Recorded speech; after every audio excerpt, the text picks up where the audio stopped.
नमस्कार दर्शकों, हमारे कार्यक्रम में आपका स्वागत है।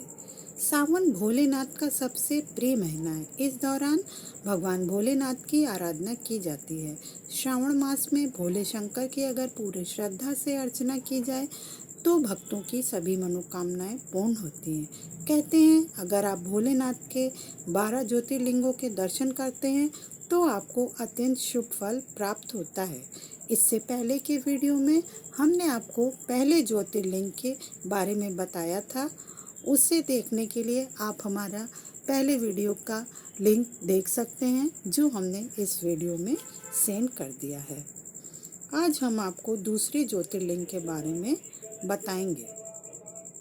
श्री मल्लिकार्जुन ज्योतिर्लिंग आंध्र प्रदेश के कृष्णा जिले में कृष्णा नदी के तट पवित्र श्री शैल पर्वत पर स्थित है, जिसे दक्षिण का कैलाश भी कहा जाता है। शिव पुराण की मान्यता के अनुसार मल्लिकार्जुन ज्योतिर्लिंग शिव तथा पार्वती का संयुक्त रूप है।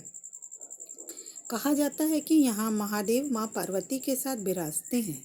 आज हम आपको उसी दूसरे ज्योतिर्लिंग की कथा सुनाने जा रहे हैं।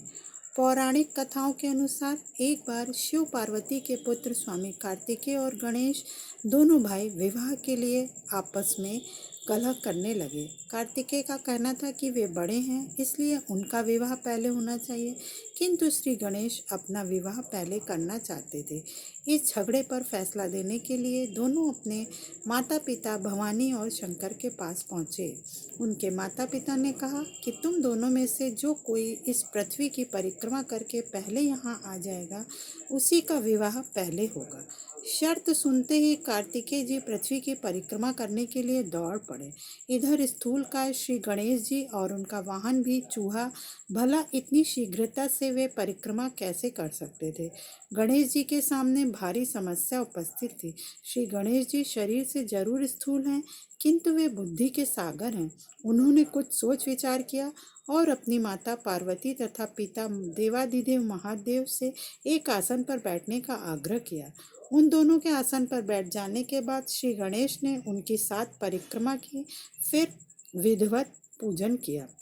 इस प्रकार श्री गणेश माता पिता की परिक्रमा करके पृथ्वी की परिक्रमा से प्राप्त होने वाले फल की प्राप्ति के अधिकारी बन गए। उनकी चतुर्बुद्धि को देखकर शिव और पार्वती दोनों बहुत प्रसन्न हुए और उन्होंने श्री गणेश का विवाह भी करा दिया। जिस समय स्वामी कार्तिकेय संपूर्ण पृथ्वी की परिक्रमा करके वापस आए उस समय श्री गणेश जी का विवाह विश्व रूप प्रजापति की पुत्रियों सिद्धि और बुद्धि के साथ हो चुका था।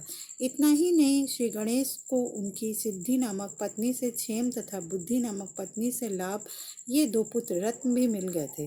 भ्रमणशील और जगत का कल्याण करने वाले देवर्षि नारद ने स्वामी कार्तिकेय से यह सारा वृतांत कह सुनाया।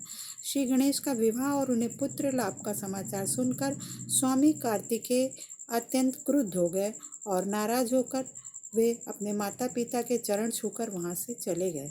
माता पिता से अलग होकर कार्तिकेय स्वामी क्रौच पर्वत पर रहने लगे। शिव और पार्वती ने अपने पुत्र कार्तिकेय को समझा बुझाकर लाने हेतु देवर्षि नारद को क्रौच पर्वत पर भेजा। उन्होंने स्वामी कार्तिकेय को मनाने का बहुत प्रयास किया, किंतु वे वापस नहीं आए। उसके बाद कोमल हृदय माता पार्वती पुत्र स्नेह से व्याकुल हो उठी। वे भगवान शिव जी को लेकर क्रौच पर्वत पर पहुंच गई। इधर स्वामी कार्तिकेय को क्रौच पर्वत पर अपने माता पिता के आगमन की सूचना मिल गई और वे वहां से 3 योजन अर्थात 36 किलोमीटर दूर चले गए। कार्तिकेय के चले जाने पर भगवान शिव उस क्रौच पर्वत पर ज्योतिर्लिंग के रूप में प्रकट हो गए। तभी से वे मल्लिका अर्जुन ज्योतिर्लिंग के नाम से प्रसिद्ध हुए। मल्लिका माता पार्वती का नाम है, जबकि अर्जुन भगवान शंकर को कहा जाता है। इस प्रकार सम्मिलित रूप से मल्लिका अर्जुन नाम उक्त ज्योतिर्लिंग का जगत में प्रसिद्ध हुआ। एक अन्य कथा के अनुसार इसी पर्वत के पास चंद्रगुप्त नाम का राजा की राजधानी थी। एक बार उसकी कन्या किसी विशेष विपत्ति से बचने के लिए अपने पिता के महल से भागकर इस पर्वत पर चली आई। वहीं ग्वालों के साथ कंदमूल एवं दूध आदि से अपना जीवन निर्वाह करने लगी। उस राजकुमारी के पास एक श्यामा गाय थी, जिसका दूध प्रतिदिन कोई दूह लेता था। एक दिन उसने चोर को दूध दूहते देख लिया। जब वह क्रोध में उसे मारने दौड़ी तो गौ के निकट पहुंचने पर शिवलिंग के अतिरिक्त उसे कुछ न मिला।